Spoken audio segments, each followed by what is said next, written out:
Ahoy there, Legion! Thank you for joining me today for the tips and challenges I've run into on my climb up the ranks in Marvel Rivals solo queue. Are you just starting out on your own ranked journey? Maybe you're stuck in bronze. Or maybe you're a fellow solo queuer and just want to watch someone else experience the chaos. Is it more on the side of camaraderie or catharsis? I'm happy to have you either way. Now, I've heard horror stories of gamers playing ranked or ladder climbing for eons, and it generally seemed to be a terrible experience. I chose to avoid it entirely for that very reason. Whenever I played something that required a group, I'd look at the caliber of teammates I'd get going against AI enemies, and if they're having this much trouble against pixels, yeah, I'd rather avoid the rage I could envision when going against thinking, coordinating opponents, thank you. But Rivals matches move pretty quick and plays decently enough. And as I've never done ranked before, I could give it a try. While I haven't had any time in ranked anything previously, I have nearly all my gaming hours spent in solo queue, so at least I got that going for me. And if you are a bronze or solo queuer, especially both, you might want to get used to your current meta objective, herding cats. But more on that later.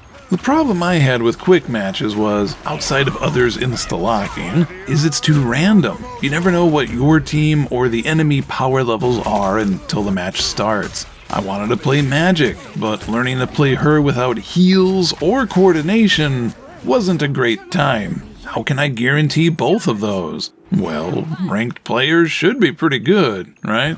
If quick match is the throwaway whatever goes match, ranked is more organized and naturally evolves into a solid matchup. You'll have healers that know how to heal, and tanks will exist. At least it would be if you weren't starting out at literally the first step everyone else starts out as. Bronze is basically quick match with extra steps. Those destined for Grandmaster and beyond, and those who will rock the bronze banner their entire Rivals career, are all going to be in the same crab bucket. The goal, then, is not ranked itself, but to get as far away from bronze as possible. But I didn't know all this on my first match, and just went in with what I wanted to play. Admittedly, Psylocke or Panther are a much better choice for my playstyle preferences, but I wanted to give Magic a solid go with a fair matchup. In the end, I did get a few kills, but it just didn't feel right. And I mean that literally, as when recording this match, I tried getting live commentary at the same time, but the clackety of the keys and mouse clicks was just too loud for my taste. So I put a folded t-shirt across the top of both of them to help muffle the noise. It worked, but it also felt really weird on the top of my hands. Felt like I was training with weighted clothes like Piccolo before a tournament.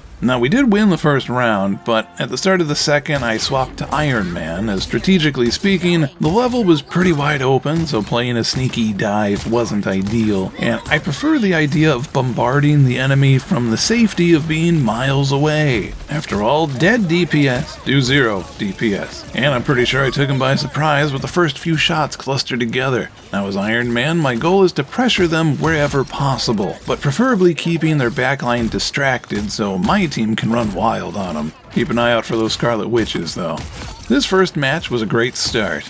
Solid teamwork, great tanks and heals, plus a few cheeky ultimates, if I do say so myself, and we got ourselves excellent momentum for getting out of bronze. Now, with all this experience gained, nothing will get in the way of my second match did not go as well as the first. Sadly, my team suffered from the dreaded OPD, Objective Phobia Disease, which is nearly always fatal for your chances of winning. As sure as Pixar mothers are thick, if my teammates put so much as a foot on the point, their legs would fall clean off at the hip, so they thought it best to avoid it at all times. Also, healers gained tunnel vision and then total blindness, so no matter how close I got, or how gently I reminded them that the flashing red and white icon they should be seeing on me wasn't merely an aesthetic choice, but a sign I actually required healing. So now we have to repurpose our thrusters to boost back and forth between health packs instead of focusing on our actual job as DPS.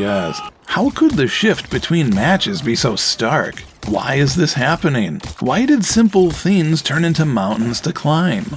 Bronze. Welcome to Bronze. Solo queue is extremely reliant on both the team's composition and disposition. This is where the herding cats meta really comes into play. In the coming episodes of Solo Queue Ranked, we will look at where things go right, where things go wrong, and everything in between, as we collectively continue our journey climbing the ranks. If you got some info or a giggle out of this video, I'd be mighty grateful if you gave it a like. And be sure to subscribe to stay up to date on Rivals tips, suggestions, and our progress. As always, thank you for watching, and catch you next time, Legion. Take care.